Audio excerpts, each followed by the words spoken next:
They tell you the key to building wealth is investing early, cutting lattes, and grinding harder than everyone else. But here's what nobody mentions. There's a silent wealth accelerator hiding in plain sight. It has nothing to do with stocks, nothing to do with side hustles, and it's giving certain people a 30% discount on life. While you're out here paying full price for existence, couples are quietly splitting the bill on everything and getting richer by default. Let me ask you something uncomfortable. Have you ever done the math on what it actually costs to be single? Not the emotional cost, not the dating app subscriptions. I'm talking about the cold, hard, brutal financial penalty you pay every single month for living alone. Society loves to romanticize independence. Your parents told you to stand on your own 2 feet. Financial gurus preach self-reliance. Instagram influencers flex their solo apartments with the caption, "I don't need anyone." And look, I get it, independence is admirable. But here's the thing nobody wants to admit out loud. Independence is expensive. Like, shockingly expensive. Your married coworker making the exact same salary as you? They're not just happier at Thanksgiving. They're building wealth nearly twice as fast. Not because they're smarter, not because they work harder, but because they've accidentally stumbled into what I call the relationship discount. And by the end of this video, you're going to understand exactly how this works, why it's so powerful, and what you can actually do about it, whether you're single, dating, or already coupled up. Let's do the math, because the math is where this gets really uncomfortable. Meet Jake. Jake is 28 years old. He lives in Austin, Texas, makes $65,000 a year. Solid income. Nothing crazy, but respectable. Jake is single. And Jake pays full price for everything. Let's break down his monthly expenses. Rent for a 1-bedroom apartment costs him $1,650. Utilities, including electric, water, and internet, run him $180. Renter's insurance is $25. Groceries cost $450. Streaming services like Netflix and Spotify add up to $45. Car insurance is $140. And his cell phone bill is $85. That's his baseline, the non-negotiables of modern existence. Total monthly cost of living solo comes to $2,575. Now let's meet Jake's friend, Marcus. Marcus also makes $65,000 a year. Same job, same city, same lifestyle preferences, but Marcus lives with his girlfriend Sarah, who makes $55,000. Here's what their split looks like. Rent for a 2-bedroom apartment costs $2,100 total. Marcus pays $1,050. Wait, did you catch that? Jake pays $1,650 for 1 bedroom. Marcus pays $1,050 for half of a bigger, nicer 2-bedroom. That's $600 saved every single month on rent alone. But we're just getting started. Utilities for the couple run $220 total. Marcus pays $110. Jake pays $180 alone. That's a savings of $70 per month. Groceries are where it gets interesting. When you're single, you buy the small containers, the single-serve portions, the stuff that goes bad before you finish it. When you're a couple, you buy in bulk. You split the Costco membership. You actually finish the vegetables before they turn into a science experiment. Jake spends $450 on groceries. Marcus and Sarah spend $650 combined. Marcus pays $325. That's a savings of $125 per month. Streaming services, they share one account for each platform. Marcus pays $22. Jake pays $45. That's a savings of $23 per month. Car insurance, some companies offer multi-car discounts. But even without that, Marcus and Sarah coordinate rides, share one car for errands, and reduce overall mileage. Let's be conservative and say Marcus saves $20 per month here. Cell phone, family plans. Marcus pays $55 instead of Jake's $85. That's a savings of $30 per month. Let's add this up. Rent savings, $600. Utility savings, $70. Grocery savings, $125. Streaming savings, $23. Car savings, $20. Cell phone savings, $30. Total monthly savings for Marcus, $868 every month for doing absolutely nothing except having a partner. That's $10,416 per year. Over a decade, that's $104,160. And I haven't even factored in investment returns yet. Let's say Marcus takes that $868 per month and invests it in a simple S&P 500 index fund, averaging 8% annual returns. After 10 years, that's not $104,160. That's $157,834. After 20 years, $509,247. After 30 years, $1,213,968. Jake and Marcus started with the exact same salary, same skills, same city, same lifestyle. But because Marcus has a partner, he retires with over $1 million more. That's not a relationship. That's a financial cheat code. So if the math is this obvious, why doesn't anyone talk about it? Why isn't find a partner on every financial advice list right after max out your 401k? Here's why. We live in a culture that worships self-reliance. Think about the messaging you've absorbed since childhood. You don't need anyone to complete you. Strong, independent woman, self-made millionaire. I did it all on my own.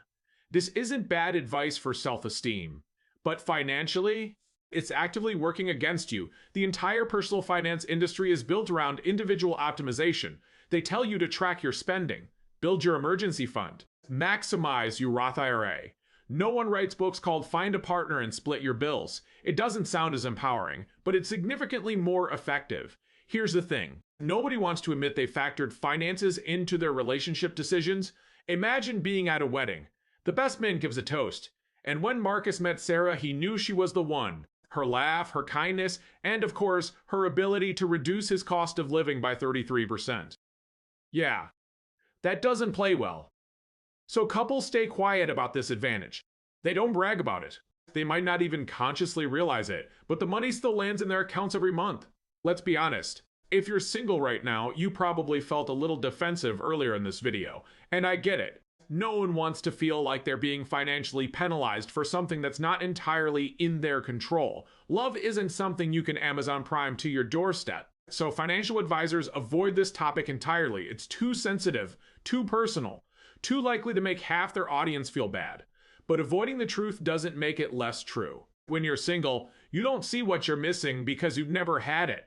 Jake doesn't walk around feeling like he's paying a $10,000 annual single tax. He just thinks rent is expensive. That's just what things cost. He has no baseline to compare against. Meanwhile, Marcus doesn't feel like he's getting a discount. He just thinks he has a normal life. The asymmetry is invisible to both of them. But compound that invisibility over decades, and you get wildly different financial outcomes for people who started from the exact same place. Now here's where it gets even more interesting. The 30% discount I mentioned, that's actually conservative, because we haven't talked about the big stuff yet. Home buying is the first major multiplier. A single person trying to buy a house needs to qualify for the entire mortgage alone. They need a higher credit score, more income verification, and a larger down payment relative to their single income. A couple combines incomes. They combine credit histories. They combine down payment savings. A $400,000 house on $165,000 income is a stretch, maybe even impossible in most markets. The same house on a combined $120,000 income, completely reasonable. And here's the kicker. That house appreciates the same amount regardless of who owns it. But the couple paid half the personal cost to acquire an asset that doubles their wealth. Healthcare is another massive factor. If one partner has a job with great health insurance, the other can take that coverage. Do you know what it costs to buy health insurance on the open market as a single person? The average individual plan runs $450 to $800 per month for decent coverage. But getting added to a partner's employer-sponsored plan often costs just $100 to $200 in additional premium. That's another potential savings of $300 to $600 per month that nobody talks about. Taxes are complicated and the marriage penalty is real in some income brackets. But for many couples, especially when one earns more than the other, filing jointly provides significant tax advantages. Standard deduction for single filers in 2024 is $14,600. Standard deduction for married filing jointly is $29,200. That's not double by accident. Social Security adds another layer. If you're married for at least 10 years, you can claim Social Security benefits based on your spouse's work record, even after divorce. A non-working spouse can receive up to 50% of their partner's benefit. A surviving spouse can receive 100%. Single people get one check based on their own work history, period. Estate planning favors couples too. Married couples can transfer unlimited assets to each other without estate taxes. Single people, their heirs pay taxes on everything above the exemption limit. The system is designed for couples at almost every level. Okay, I know what you're thinking. This guy is telling me to get into a relationship for money? That's terrible advice. And you're right. Sort of. Let me be very clear about something. Getting into a bad relationship for financial reasons is one of the worst decisions you can make. The average cost of a divorce in America is $15,000 to $30,000 in legal fees alone. But that's just the beginning. Asset division. Selling the house at the wrong time. Splitting retirement accounts and triggering penalties. Alimony payments. Child support. A bad divorce can cost you $50,000 to $100,000 or more. All those years of relationship discount savings gone in 6 months of legal battles, and that's before we talk about the career damage. Divorce is emotionally devastating, and emotional devastation affects job performance, missed promotions, lost clients, sometimes lost jobs entirely. The indirect costs can dwarf the direct ones. So no, I am not telling you to rush into a relationship to save money. That would be like buying a foreclosed house sight unseen because it's 40% off. Sure, you might get lucky, but you might also end up with a money pit that destroys your finances and your mental health. Here's who actually benefits from the relationship discount. First, people who are going to partner up anyway. If you found someone you genuinely connect with, someone you'd want to build a life with regardless of finances, then the relationship discount is a bonus. A cherry on top. You're not optimizing for money, you're optimizing for happiness, and the money follows. Second, people who are intentional about financial compatibility. Most couples never have real conversations about money until they're already merged. Then they discover one person is a saver and one is a spender. One wants to retire early and one wants to live it up now. These mismatches erode the relationship discount faster than you can calculate it. Studies show that financial disagreements are the second leading predictor of divorce, right after infidelity. So if you want the relationship discount, you need to select for financial compatibility the same way you select for everything else you care about.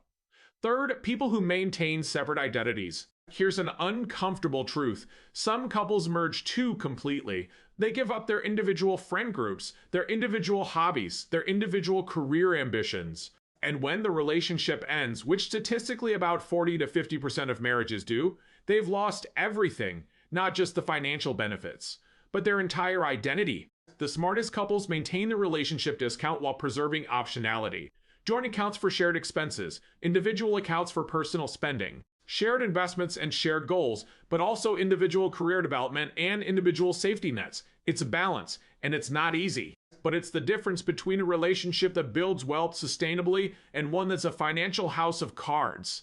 Now let's say you're single, and you're going to stay single for the foreseeable future, either by choice or by circumstance.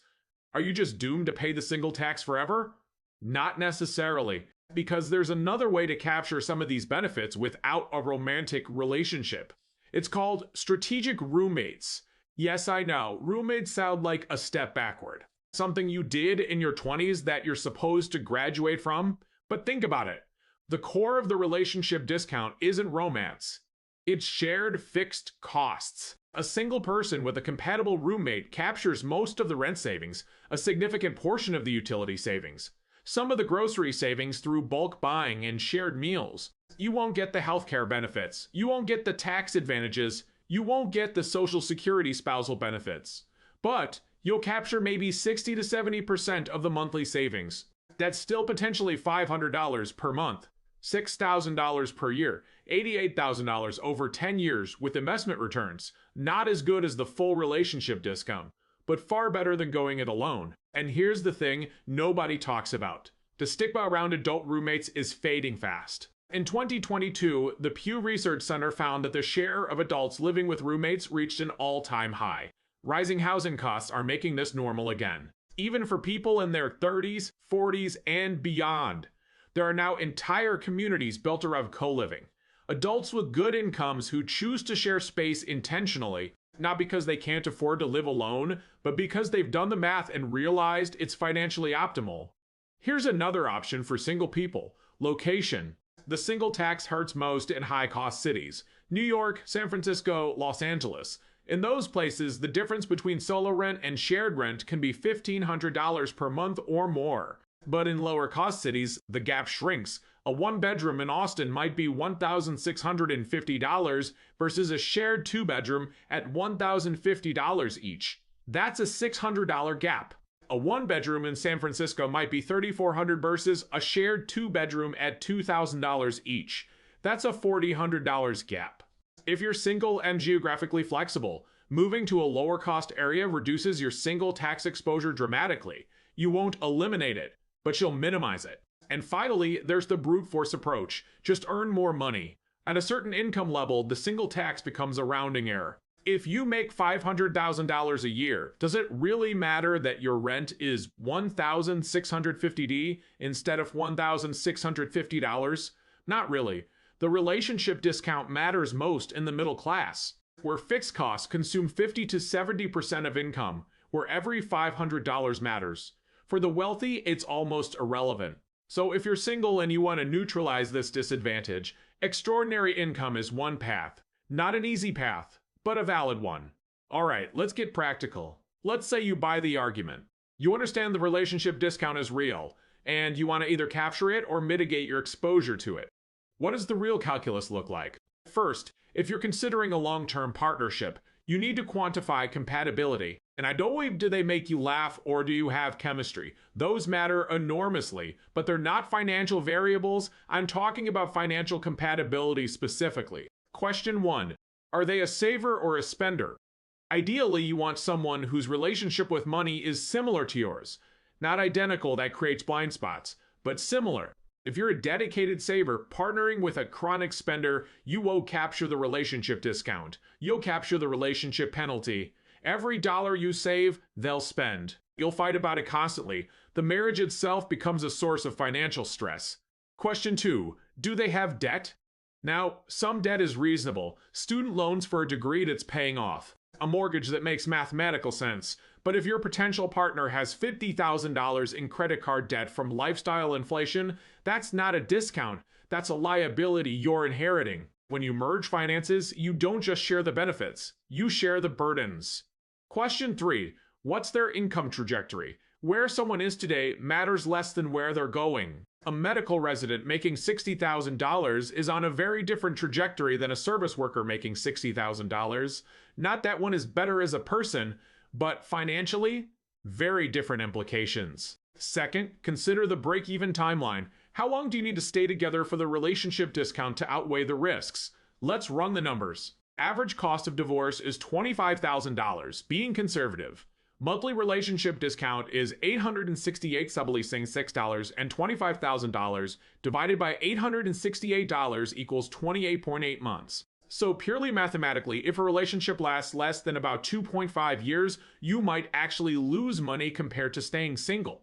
But wait, that's assuming the divorce is typical. If you bought a house together and the market dropped, if we have kids and there's custody battles, if one partner hired an aggressive lawyer, the cost could easily be $100,000 or more. $100,000 divided by 800 at 68 equals 115 months. Nearly 10 years. Suddenly, the break-even math gets a lot scarier. This is why the relationship discount only works for relationships that are built to last. Third, consider the opportunity cost of settling. Here's something people never think about. What if getting into a good enough relationship prevents you from finding a great one? Let's say you partner up with someone who's financially compatible but not a great life match. You capture the relationship discount, $868 per month, $10,416 per year. But because you're coupled, you're not out meeting people. You're not available when someone truly exceptional comes along. The opportunity cost of settling isn't just emotional. It might be financial too. A great partner might have better income, better career trajectory, better financial habits, a better net worth that opens doors for you. The relationship discount assumes all partnerships are equal. They're not. Fourth, consider the autonomy premium. What's your freedom worth? When you're single, every decision is yours alone. Want to take a job in another city? Done. Want to blow $5,000 on a vacation? Your call. Want to quit your career and start a business? Nobody else's approval needed. Partnerships require negotiation, compromise, coordination. These aren't bad things, but they have a cost. If the ability to move fast and make unilateral decisions is how you build wealth, as an entrepreneur, as an aggressive career climber, then partnership might actually slow you down. The relationship discount is real, but so is the autonomy premium. Some people genuinely build more wealth alone because partnership would have been a constraint on their most aggressive moves. Now, these people are rare. Most people are building billion-dollar companies. Most people benefit enormously from partnership, but it's worth knowing yourself, worth knowing if you're the exception. So here's the honest framework for thinking about all of this. Step 1. Are you genuinely interested in partnership? Not for the money, for the life experience, for the companionship. For the shared journey, if yes, continue. If no, optimize for single life and capture what you can through roommates and geography. Step 2. If you want partnership, are you selecting for financial compatibility as a real criterion? Not the only criterion, not even the most important one, but a real one. If yes, you're setting yourself up for the relationship discount. If no, you're gambling. Step 3. Are you protecting your downside? Even in the best relationships, things change. People change. Prenups are romantic, but they're rational. Having individual savings isn't distrust, it's wisdom. Protecting your downside doesn't mean you expect failure. It means you're not naive about risk. Step 4. Are you continually investing in the relationship itself? The relationship discount compounds, but only if the relationship survives. Relationships that aren't maintained decay. And when they decay, they end. And when they end badly, the discount becomes a catastrophic loss. So the financial return on date nights and communication and making your partner feel valued isn't zero. It's actually enormous. It's protecting a multi-$100,000 asset. So what have we learned today? The relationship discount is real. About 30% cost savings on life's fixed expenses. That translates to roughly $800 to $1,000 a month for a typical middle-class person. Over $100,000 per decade, potentially over $1 million across a lifetime when you factor in investment returns. But the discount only works if the relationship works. Bad partnerships don't just lose the discount. They often cost more than staying single would have. Financial compatibility is a legitimate factor in partner selection. Not the only factor, but ignoring it entirely is financially naive. If you're single and plan to stay that way, you're not doomed. Strategic roommates, geographic arbitrage, and income maximization can offset most of the single tax. And here's the thing I want to leave you with. We don't talk about this stuff because it feels unromantic. It feels cold. It feels like reducing love to a spreadsheet. But here's what I think. Ignoring financial reality doesn't make you more romantic. It makes you less prepared. The couples who thrive financially aren't the ones who never discussed money. They're the ones who discussed it openly, aligned on it intentionally, and built systems together. Romance isn't threatened by financial clarity. It's enabled by it. When money stress is removed from a relationship, what's left is actually more room for love, more room for generosity, more room for building the life you actually want. So whether you're single, dating, or decades into a partnership, I want you to think about this. Not how do I exploit the relationship discount, but how do I build a financial life alone or with someone that actually works? Because the goal isn't to optimize for the discount.